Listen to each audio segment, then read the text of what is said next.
Hi again. I just wanted to take a couple of minutes to talk about just the Luthor part of the Kent storyline. I'm sorry, the Luthor storyline in the Kent episode. Anyway, just some things I noticed, like when Clark Luthor first shows up at the mansion, he says a family lives here, and he looks so sad and lost, like he was so upset that the mansion was burned down. And I didn't get that because he really always seemed like he hated, his other life. Um, and then, he says something about them having undeniable chemistry. And I thought, wow, because I've heard one of the producers, her name is Kelly, and I don't know if it's Saunders or whatever. I thought, oh my God, did she write this line? Because in some interviews, she said that Allison Mack and Justin Hartley had undeniable chemistry, and that's why they had to put them together. And so I thought, is this really how they write storylines? I mean, forget the fact that she's in love with Jimmy, or that Jimmy died, or that she's warning Jimmy, or that he's in love with Lois and hitting the bottle hard and, nearly suicidal because he can't get with Lois. Oh, they have undeniable chemistry, so let's throw them together.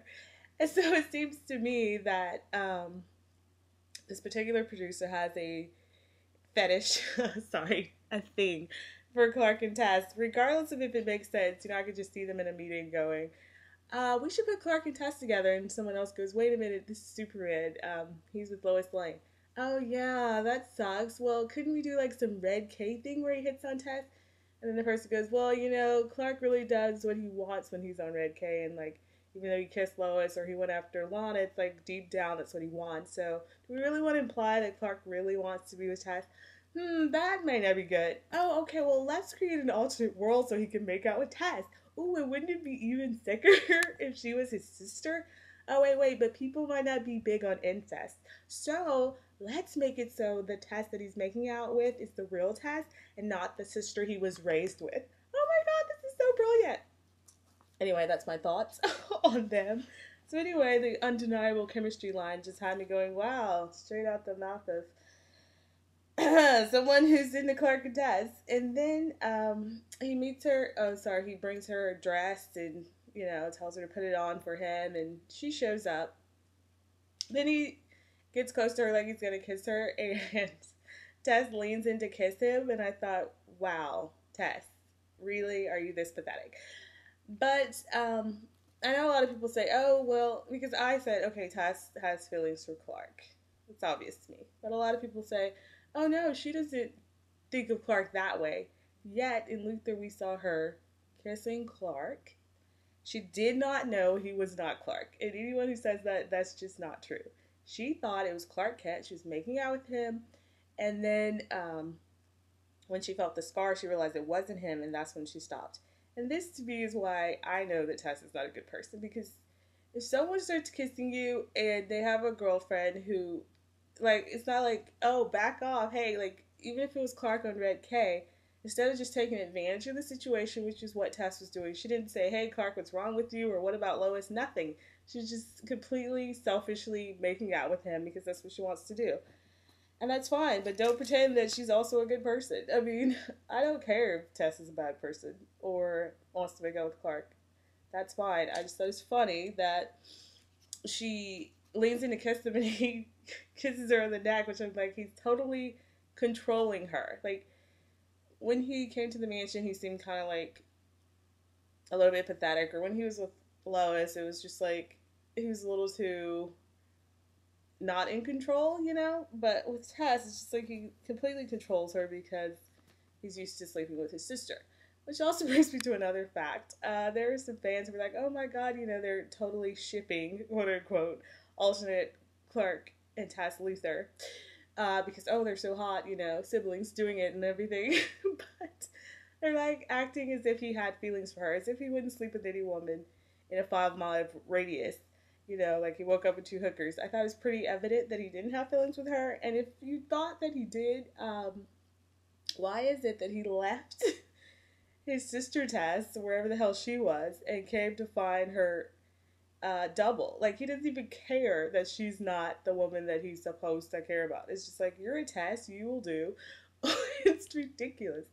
And then that also made me think about what she was saying about Lionel. Like, she scrambles to redirect after Clark goes after Lionel with the GPS. She's like in a panic trying to save him. Then she says, "He's my father." A, he's not your father. Your father's dead. He's just some evil bastard who looks like your father from another world. Clark Luthor isn't your brother. I mean, these are different people. So no, he's not your father. A. B. He pulled the trigger and was going to shoot Lois in the head. He would have killed Lois had Connor not saved her. He drugged Connor. Like, you're scrambling to save this man because why? Because he's your daddy, or because he looks like your daddy. You have daddy issues. Rewind. Let's talk about the conversation that Clark, Luthor, and Tess had at the dinner table. So you mean to tell me that Clark comes to this world and all he cares about is trying to stalk the girl who looks like his sister and find his father? That's what he said. The only thing that matters is you and Dad, and I want you both for different reasons. Can anyone explain to me, honestly, can someone explain to me how this makes sense? That Clark didn't kill Lionel in his world? I mean, did he not have 10, 15 years? He's the most powerful man. Lionel doesn't have superpowers. There is nothing we've seen that Lionel had more of in his world than he has here. But all of a sudden, Clark Luthor shows up in our world, and just like that, now he can kill Lionel? What prevented him from killing Lionel the entire time that he was living? He could have killed the motherfucker in his sleep. He could have put a pillow over his head. He could have snapped his neck at any moment of any day, but yet now, all of a sudden, he's so emboldened by the fact that Lionel's in a different world. That doesn't make any sense. Like, why did he kill Lionel before? So yeah, I just don't get that. Like, what was the reason that he wanted to hunt Lionel down when he could have killed him years ago? And, you know, he wants to be with Tess just because because he's so used to sleeping with his sister. Like, it's so, like, it doesn't make any sense. And when he's talking, he's like, "Oh, everyone, you know, can kill me in my world. I just want a second chance like what you got." Really? Like, you're like a psychotic murderer who murders people for fun, but now it's just like, "Oh, Tess, see, they give you a chance, and now you should give me one." I just cannot believe that he's like, "Oh, you know, all this stuff about how Tess has a crush on Clark, and excuse me, Clark doesn't appreciate her as a woman, but he does." So romantic. That Clark was, as I recall, talking wasn't your strong suit. And Tess is just listening to all this BS, and then he says that, you know, in this world it's kill or be killed. So here's this motherfucker, sister fucker, Clark Luthor, who has nothing but ridiculous things to say, and who murders people all the time. He didn't even threaten to kill Tess. She offered up this, "Oh, you mean if I don't do what you say, then you're gonna kill me?" I mean, I didn't hear him say that. I didn't even think that's what he was suggesting. He was just like, basically, "You're gonna do my bidding, and that's it. And then we're gonna be free of our father." And he kept on saying "Dad" and "sis" as if, oh my god, it's so ridiculous.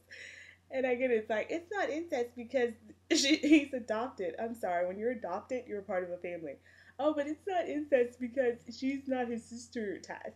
Yeah, exactly. It's just warped and twisted and makes no effing sense. But when he said, "That's certainly not my preference." Okay, so he's choking her from behind while she's looking up information on Lionel. So I was just like, I'm sorry, it's like cartoon is just not evil enough. Like, it's so, there comes a point where you just have to be more subtle. Like, to me, he was frightening in Luthor, this character, and just when he was hugging Lois and he was looking, you know, devilish, or when he was talking to Lois and she said, "Oh, you're into our Lionel cam," and he said, "Yes, I am."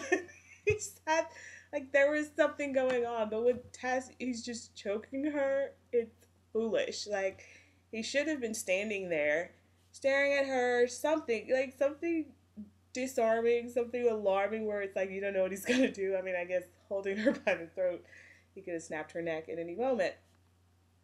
And I really thought they could have done way more in that scene.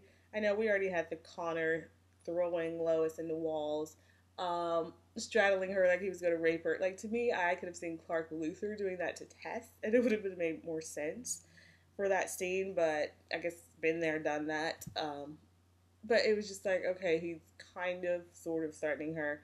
It just didn't go far enough to me for me to find it believable. Except for when he threw the table and then he kind of looked like, he was gonna rape her, but whatever. I say whatever because I think Tess didn't see. She seemed like she wanted to be with him. Like Lois never seemed like she was frightened and also indignant about the fact that she wasn't going to be with Connor because it's obvious that that Lois doesn't want to be with Connor, and she's talking about how much she loves Clark and blah blah blah while she's being attacked. But here's Tess while he's circling her like a vulture. When he first brought that dress and he says, "Oh, I know every move you make," she's looking like, "Oh," like she's like she's got the vapors.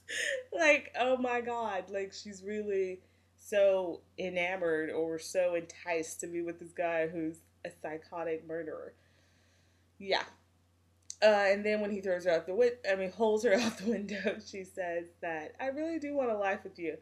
So I don't know if that was supposed to be true. I couldn't believe it, but I don't know if she was. It's obvious that she could have been just saying that so that he wouldn't kill her, or she could have meant it. So it's hard to know with Tess.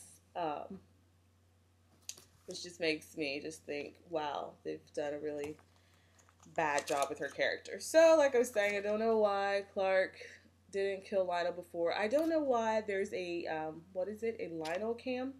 You mean that they have a GPS tracking and Clark just lets Lionel walk around just because? Lionel Luthor is dead. Lex is dead. These people existed. Lionel needs to be sent, his ass needs to be sent back to his world. Like, they just brought Clark back with the mirror box and they didn't send Lionel back? Like, why are they letting this fool run around? Like, it's just such a plot hole that they brought Lionel back and those idiots, like, he isn't in jail or prison or Arkham or wherever the hell they put people. I think that's on Batman. But it's like, are you kidding me? Like, Clark does not just shut his ass down. He's not in a phantom zone. He's just running around with a GPS because he's Tess's dad, which he's not. And I was baffled by the final scene with Clark and Ultraman, where Clark is basically saying, like, oh, I knew that, Ultraman says, why do you believe in me? Oh, because you didn't just kill Tess and you could have. To me, he didn't snap her neck immediately because he likes to play with people. It's like playing with your food or something. He was holding her by the throat, hanging her out of a building after he smashed her head through the window. Of course, he could just kill her, but what's the fun in that? Like, Ultraman isn't someone who's just like, oh, let me just kill people instantly. Of course, he could do that to anybody, but he wants to play with her. He wants to toy with her. So to me, that wasn't a sign that there was some deep down goodness in him like Clark Kent. To me, it just showed that he was just having fun with the person that he was about to kill. That was pretty obvious to me, but whatever. So, I don't know if anybody has any kind of answers for my questions. I really don't like that Clark lets Lionel run free, and that's just okay, or supposed to be okay with us. Even when Clark was in the alternate world, he knows his dad is dead, but he seemed to want to bring this Jonathan back. Like, these are people. Like, this Jonathan can't just come and be with Martha. There's a Martha in his world. And I do think it's just kind of interesting on a final note that Lionel, Lex, Jonathan, all these people were dead in our world. But in the place that's darker and more horrible, Jonathan and Lionel are still alive. So that's also interesting. Anyway, uh, let me know what you guys think about the Luthors and this episode, Kit. Thanks. Bye.